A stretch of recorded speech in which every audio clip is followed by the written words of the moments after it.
സങ്കീർത്തനങ്ങളുടെ പുസ്തകം 106 അധ്യായം 23 വാക്യം നമ്മൾ വായിക്കുന്നു.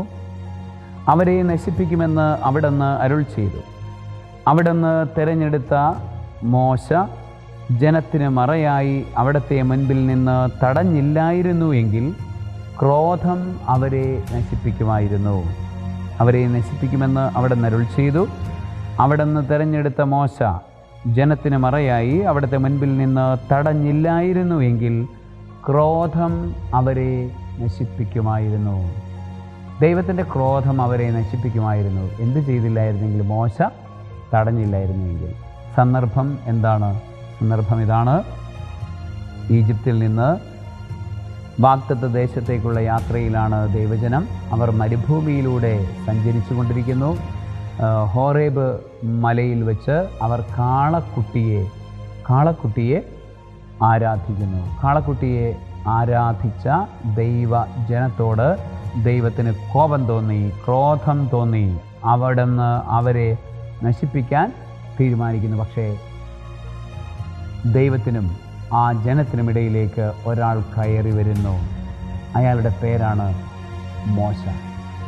ദൈവം തന്നെ തിരഞ്ഞെടുത്തവൻ, ദൈവജനത്തെ തൻ്റെ ഹൃദയത്തിൽ ചേർത്ത് വെച്ചവൻ്റെ പേരാണ് മോശ.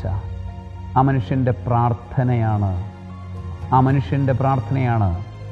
മനുഷ്യൻ്റെ ഇടപെടലാണ് ആ ദൈവത്തിൻ്റെ ആ ജനത്തെ ദൈവത്തിൻ്റെ ക്രോധത്തിൽ നിന്ന് രക്ഷിക്കുന്നത്. പലപ്പോഴും നമ്മൾ പറയാറുണ്ട്, ഞാൻ ഇങ്ങനെയൊക്കെ പാപം ചെയ്തിട്ടും എനിക്ക് യാതൊരു കുഴപ്പം ഉണ്ടായിട്ടില്ലല്ലോ എന്ന് ചില ആളുകൾ ചോദിക്കും. ഞാൻ ഇങ്ങനെയൊക്കെ പാപത്തിൽ ജീവിച്ചിട്ടും എനിക്ക് കുഴപ്പമൊന്നും ഉണ്ടായിട്ടില്ലല്ലോ എന്ന് പലരും ചോദിക്കാറുണ്ട്. അതിൻ്റെ കാരണം എന്താണെന്നറിയാമോ? മോശയെപ്പോലെ ദൈവത്തിൻ്റെ കോപത്തിനും നമുക്കും ഇടയിൽ നിൽക്കാൻ ആരൊക്കെയോ ഈ ഭൂമിയിൽ ഉണ്ട് എന്നുള്ളത് കൊണ്ടാണ്. ഒരുപക്ഷെ എൻ്റെ ഏറ്റവും പ്രിയപ്പെട്ട വ്യക്തിയായിരിക്കാം, അല്ലെങ്കിൽ എൻ്റെ മാതാപിതാക്കളായിരിക്കാം, എൻ്റെ സഹോദരങ്ങളായി, ചിലപ്പോൾ എൻ്റെ മക്കളായിരിക്കാം, എൻ്റെ ഭാര്യയായിരിക്കാം, ചിലപ്പോൾ എനിക്കൊട്ടും അറിയാത്ത വ്യക്തികൾ പോലുമായി. ഒരുപക്ഷെ നിൻ്റെ വികാരിയച്ഛനായിരിക്കാം, വികാരിയച്ഛൻ്റെ പ്രാർത്ഥനയായിരിക്കാം. ഒരുപക്ഷെ എപ്പോഴോ നീ പരിചയപ്പെട്ടൊരു വൈദികനുണ്ടാകാം, ആ വൈദികൻ്റെ പ്രാർത്ഥനയായിരിക്കാം. നിനക്ക് വേണ്ടി പ്രാർത്ഥിക്കുന്ന ഒരു കന്യാസ്ത്രീ ഉണ്ടാകാം, നിനക്ക് വേണ്ടി പ്രാർത്ഥിക്കുന്ന ഒരു പ്രാർത്ഥനക്കാരനുണ്ട്. ഒരുപക്ഷെ നീ അവനെ വേദനിപ്പിച്ചിട്ട് വിട്ടിട്ട് പോലും അവൻ നിനക്ക് വേണ്ടി പ്രാർത്ഥിക്കുന്നുണ്ടാവാം. ഒരുപക്ഷെ നമ്മളൊക്കെ നമ്മളുടെ വീടിൻ്റെ മൂലയിലേക്ക് തള്ളി മാറ്റിയിട്ടിരിക്കുന്ന, കൊന്തയും ചൊല്ലി പ്രാർത്ഥിച്ചുകൊണ്ടിരിക്കുന്ന വൃദ്ധയായ സ്ത്രീയോ ആ വൃദ്ധനായ മനുഷ്യനോ ഒക്കെ ഉണ്ടല്ലോ, അവരൊക്കെ ആയിരിക്കാം. അവർ നിൻ്റെ ജീവിതത്തിൽ നിന്ന് മാറി നിൽക്കുമ്പോഴറിയാം ദൈവത്തിൻ്റെ ക്രോധം നിന്നിലേക്ക് കടന്നു വരുന്നത്.